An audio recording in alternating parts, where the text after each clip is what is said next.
Alhamdulillahi Rabbil Alameen wa salatu wa salamu ala Rasulillah. Okay, so in the cardiovascular system, you have arterioles that have come to stay.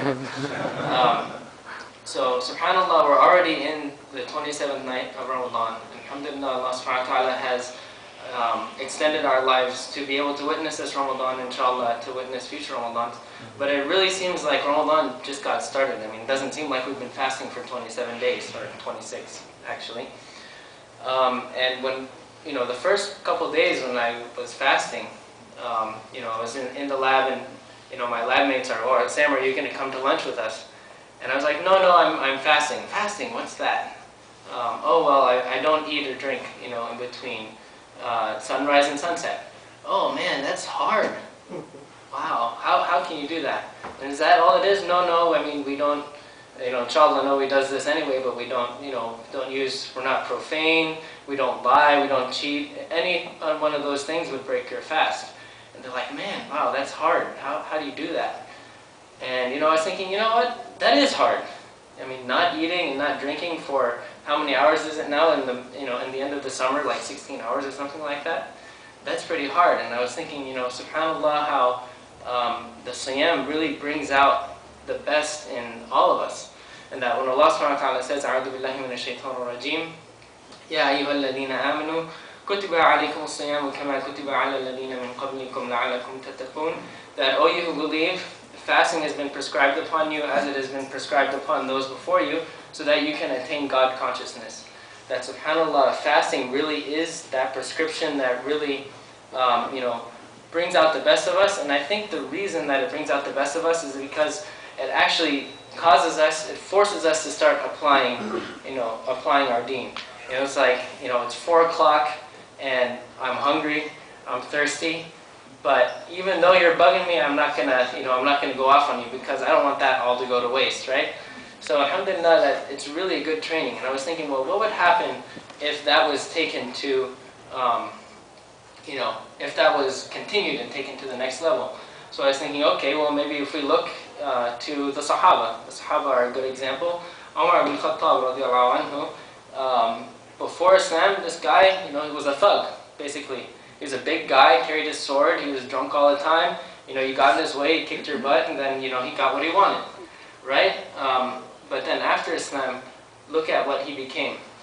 He was the Amir of, the Amir of Mu'mineen, the Amir of, lands that he didn't even know existed before when he was in the time of Jahiliyyah. And he was so humble to the point that when there was a famine in Bilad al-Sham, he himself stopped eating, I guess you can say, like, fancy foods, which to him would be like meat, right? We eat, alhamdulillah, we're able to eat meat every day if we want to, alhamdulillah. So then, but you can say, well, yeah, but they were the Sahaba, and, they had Prophet Muhammad sallallahu alaihi wasallam there, and they're like, the greatest generation, how could we ever compete with that, right? Well, okay, how about somebody else? Look at Suhaib Webb. Suhaib Webb, who is actually in Irvine, in couple minutes, but stay here. This guy also, he was a thug. He grew up, he was a gangster.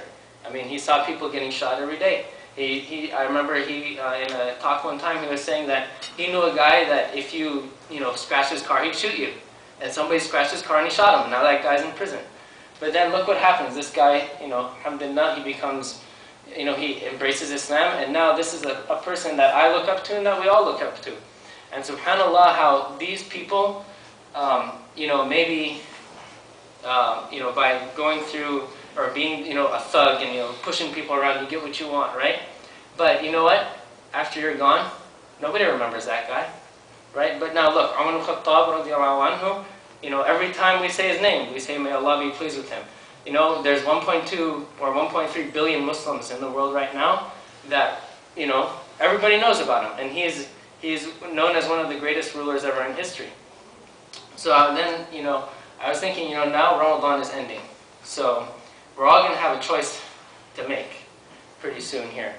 Is that, am I going to worship Ramadan, or am I going to worship the Lord of Ramadan? Am I going to be a Ramadan Muslim, or am I going to be a Muslim? So all these things that we've been doing, that we've been applying our deen, and we've kind of elevated our character because we've been, in this state of, God consciousness, Allah consciousness?